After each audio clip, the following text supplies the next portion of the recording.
Isang simpleng pabango na may kakaibang epekto kapag in-spray mo na sa balat. Na-enhance din niya yung ibang pabango kapag pinag-layer mo sila. Basta mga brad, it's me Eric. Welcome back sa Pocket Sense PH kung saan gumagawa tayo ng mga honest reviews tungkol sa mga pabango. At sa video nga na to, usapang Maison Alhambra Monocline 01. Monocline 01 or Monocline 01. Hindi naman siguro masyado nagmamatter. Hindi ito yung original na bote. Decant bottle lang to na tinago ko for personal consumption. Ubus na yung full bottle. At hindi ko na makita yung original bottle niya. So probably nabenta na namin. So anyway, pag-uusapan natin note breakdown, performance, wearability, age suitability. Magbibigay na rin ako ng alternative para dito. May mention ko na rin yung mga pros and mga cons bago natin husgahan kung worth it ba siya na idagdag sa collection mo or kung worth it ba siya bilhin. So, for the note breakdown, isa lang yung note niya. ISO E Super. So, ano ba yung ISO E Super? Madalas nating madinig, di ba? Sa mga pabango, yung synthetic. Yung mga tinatawag na synthetic na amoy. Siguro ang mas proper na pagtawag dito, synthetic note. So alam naman natin na lahat ng pabango may mga note breakdown nga yan. At karaniwan, maraming notes. So sa case na ito, isang note lang yung laman niya. Ano ba yung ISO E Super? So yung ISO E Super yun nga, synthetic note siya, ibig sabihin ginawa lang siya sa loob ng laboratory. At medyo kakaiba siya. Kakaiba in such a way na depende sa tao, depende sa skin chemistry, iba yung nagiging perception ng amoy. So debatable, kahit anong pabango naman kapag in-spray mo sa balat ng iba't ibang tao, pwedeng iba't iba rin yung amoy, di ba? So anyway, punta ako dun sa scent transition. Tapos siguro bibigay ko na lang na description ng amoy kung paano ko na-experience. So sa case ko, nagamit ko rin yung wife ko na kumbaga testingan kasi magkaiba kaming tao. So, I'm assuming na pwedeng magkaiba yung maging perception namin sa pangamoy dito sa pabango na to. So, sa opening, sobrang hina lang talaga nung amoy niya. Si ISO E Super, karaniwang kasing description dun sa type of scent niya, amoy balat. Sa case ko, ganun din. Ang hirap i-describe kung ano yung amoy balat kasi nga baka magkakaiba tayo, di ba? So ako familiar ako sa amoy ng balat ko. Ikaw malamang familiar ka sa amoy ng balat mo. Yung normal na amoy syempre ibang case yung after basketball or after gym kasi pinagpawisan ka na or kung kumbaga madumi yung katawan mo. So yung sinasabi kong amoy balat, yung katulad ngayon, halimbawa bagong ligo. Well, kung bagong ligo, ibang case din kasi baka amoy sabon. Sabihin na lang nating amoy balat na malinis. Walang dumi or walang kahit anong amoy nakahalo. Yung natural smell ng balat. So, ako, ang pagtanggap ko sa amoy neto, malapit dun. Kala mo wala ka na amoy kasi amoy balat. Pero mafe-feel mo na may something. Kumbaga parang sa Hunter x Hunter. May nen na very maliit lang. Aura, ganun. So, amoy malinis lang siya na habang nagta-transition, hindi siya talaga ganun kalakas kahit mag-transition from opening papuntang mid. Yung opening niya para sa akin sobrang hina. Pagdating niya sa mid, medyo start na maging powdery. Amoy balat pa rin na okay. Compare ko lang, yung sa wife ko, ang dating sa kanya, amoy tuyo na kahoy. Nare-relate pa rin niya sa amoy malinis, pero yung sa kanya, mas pag dinescribe niya, amoy tuyong kahoy. So, yun, doon siguro papasok yung sinasabi ko na magkakaiba yung perception tsaka yung siguro yung mismong nagiging amoy na talaga depende sa tao na mag-spray sa balat niya. So sa akin, ang take ko dito amoy amoy balat, natural smell ng balat ko na alam kong hindi yung balat ko yun na amoy ko kasi ang hirap ipaliwanag pero syempre kabisado ko na yung amoy talaga ng balat ko versus dun sa nag-spray ako. Sabihin na natin yung amoy ng balat ko na enhance. So, nagta-transition, mabilis lang, nagiging powdery siya. Sobrang hina, sobrang subtle, pero naglilinger sa hangin. Amoy malinis na may pagka-powdery. Pagdating niya sa dry down, hindi kasi din tumatagal to na sobra. Siguro maximum na ito sa akin 6 hours or less. Pagdating niya sa far dry down, yung sinasabi kong amoy balat na amoy malinis na may pagka-powdery, nagiging creamy. So hindi nawawala yung aspeto na pagiging amoy balat, hindi nawawala yung aspeto na pagiging amoy malinis. So merong sobrang liit na aura, kinukumpara ko nga sa nen, 'di ba? Na parang nakabalot kung saan ka man nag-spray. So, gusto kong i-add dito, so debatable to So baka magkakaiba kasi tayo na experience. Saka ang hirap talagang sukatin kapag sinabi mong na-enhance niya yung ibang pabango, kapag nilayer mo sila. Kahit ngayon kapag tinignan nyo online sa mga forums, malaking debate yan kung na-enhance ba talaga. Sa experience ko, kasi gusto ko tong i-debunk. Hindi talaga ako pabor sa ganyang pag-iisip. Nung una pa lang, parang hindi ko siya nakikitang scientific. Pero sa experience ko, ang pwede ko kasing gamitan or ipares dito, etong Versace Pure Homme, saka yung Veracious na-feature ko na sa ibang to sa ibang video. Veracious is Middle Eastern alternative siya for Versace Pure Homme na hindi ko masabing malapit. In terms of performance, yung Veracious ang hina. So, doon ko sinubukan to. Siguro masasabi ko, hindi ko masabing lumakas yung projection, no? Pero siguro in terms of performance, may effect siya. Although debatable kasi nga, ang hirap sukatin, ang hirap i-measure. Wala naman kasi talagang barometer na panukat, 'di ba? Sa ganyan, sa pang-amoy, sa lakas ng pang-amoy. So siguro binabase ko lang sa feel saka sa experience ko na prolong si Veracious. Hindi ko masabing lumakas yung projection Pwedeng mali ako, pwedeng tama ako. Hindi ko ma-confirm. So I suggest kung gusto nyong ma-prove, subukan nyo rin. Kasi babalik ako dun sa una na claim sa ISO-E Super na depende sa tao, depende sa balat, yung nagiging effect niya. So siguro kung ikaw ginamit mo to, baka hindi tayo same na amoy balat yung maamoy mo o amoy malinis. Pwedeng katulad nung sa wife ko na amoy kahoy daw na tuyo.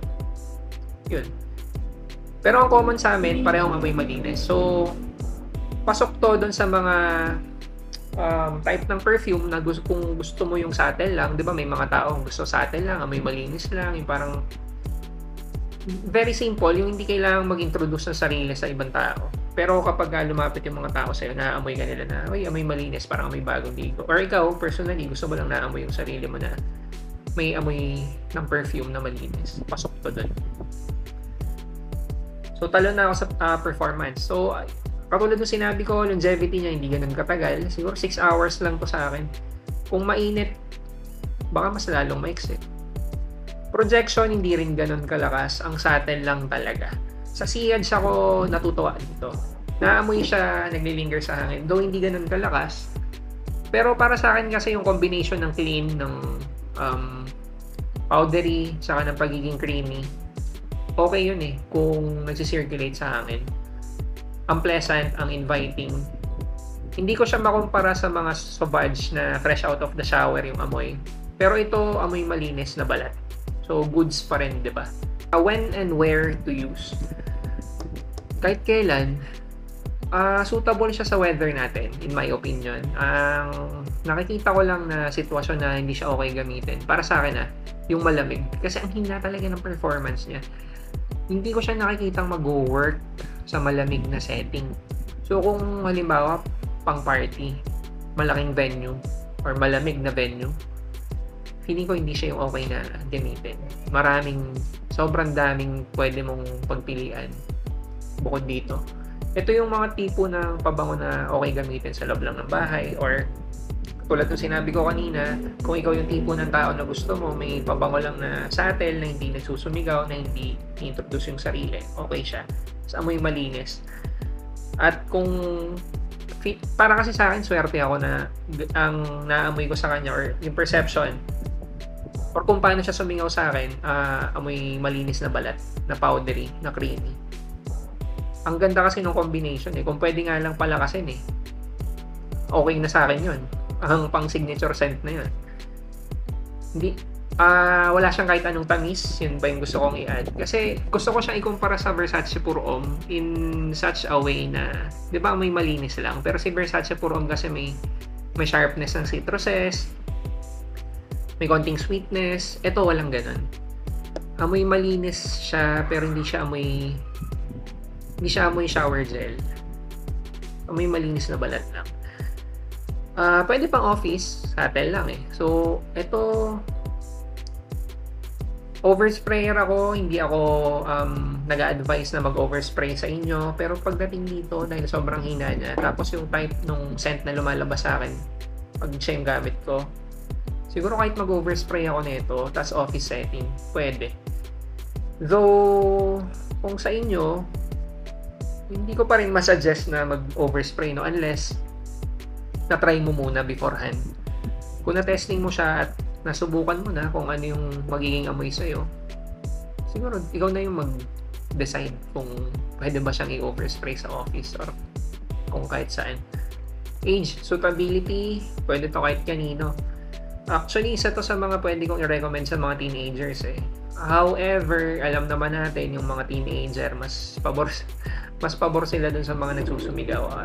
At least dun sa mga nakikita ko sa mga groups. Parang laging hinahanap beast mode na pabango. Pero kung ako masusunod, kung ako mag-advise, pag teenager dapat mga clean and fresh lang. So, eto, pasok naman doon, clean and fresh, amoy malinis na balat niya. But then again, I suggest testingin nyo muna. Pero kung ang magiging amoy nyo katulad dun sa wife ko na amoy kahoy na tuyo, pasok pa rin sa amoy malinis eh. Diba? Cedar wood, ganun. Pero try nyo muna. Alternative. So, hindi ko pala na-mention kanina. Clone siya or alternative siya ng Molecule 01 ng Eccentric Molecules. So, may 02 pa nga. Si Monocline may 02 din, pero wala din ako dito eh. So, kung gusto nyo yung ganitong type, katulad ng kung paano ko siya dinescribe, pero mas gusto nyo yung mas premium, punta ka kay Molecule 01. Mas premium yon kasi yun yung ginaya nito, tsaka Middle Eastern perfume to. Hindi naman sa pangda-down sa Middle Eastern perfume, pero naintindihan nyo naman ako eh, mas premium yun. Yun lang, wala akong ibang alternative na mabibigay para dito kasi silang dalawa lang talaga yung alam ko eh. Ang pros, siguro, personal opinion ko lang naman eh.